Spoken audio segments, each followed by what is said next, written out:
বাড়িতে যারা একদম সয়াবিন খেতে পছন্দ করেন না তাদের জন্য নিয়ে এসেছি সয়াবিনের মজাদার একটা রেসিপি। বানাচ্ছি সয়াবিনের কোপ্তা।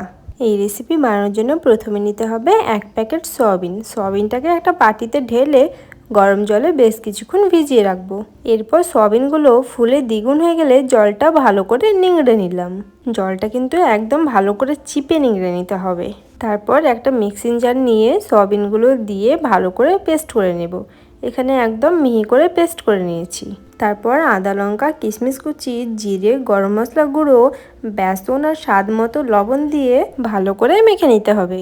যখন এটা ভালো করে মাখা হয়ে যাবে তখনই এটাকে কোপ্তার আকারে করে নিতে হবে। দেখুন আমি কিন্তু এখানে সবগুলো কোপ্তা বানিয়ে নিয়েছি।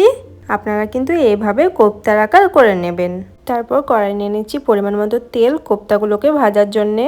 যখনই তেলটা গরম হয়ে যাবে তখনই এক এক করে কোপ্তাগুলোকে তেলের মধ্যে দিয়ে দেব।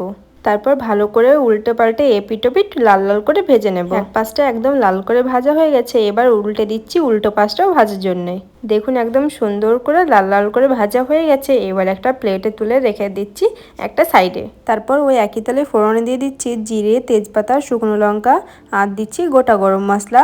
তারপর ভালো করে নেড়ে চেড়ে দিয়ে দিচ্ছি আলুটাকে ভালো করে লালচে করে ভেজে নেব। এরপর আদা কাঁচা লঙ্কা বাটা, টমেটো বাটা, কাজু বাটা আর গুঁড়ো মশলা দিয়ে বেশ কিছুক্ষণ কষিয়ে নেব। বেশ কিছুক্ষণ কষিয়ে টক দই দিয়ে দিলাম। টক দই দেওয়ার পরেও এটাকে আবারও কষিয়ে নেব। তারপর স্বাদ ব্যালেন্স করার জন্য সামান্য একটু চিনি দিয়ে ভালো করে কষিয়ে যখনই তেল ছাড়তে শুরু করবে তখনই পরিমাণ মতো জল দিয়ে দেব। আর ঝোলটা ফুটে এলেই এক এক করে কোপ্তাগুলোকে ঝোলের মধ্যে দিয়ে দেব। তারপর একটু নাড়াচাড়া করে ওপর থেকে গরম মশলা আর সামান্য ঘি দিয়ে নামিয়ে নেব। আপনারাও বাড়িতে বানিয়ে কমেন্টে জানাবেন কেমন লাগলো। আর যদি আমার ভিডিওগুলো আপনাদের কাছে ভালো লাগে তাহলে লাইক, কমেন্ট, শেয়ার করে পাশে থাকবেন। আবারও আসবো নতুন একটা ভিডিওতে নতুন রেসিপি নিয়ে।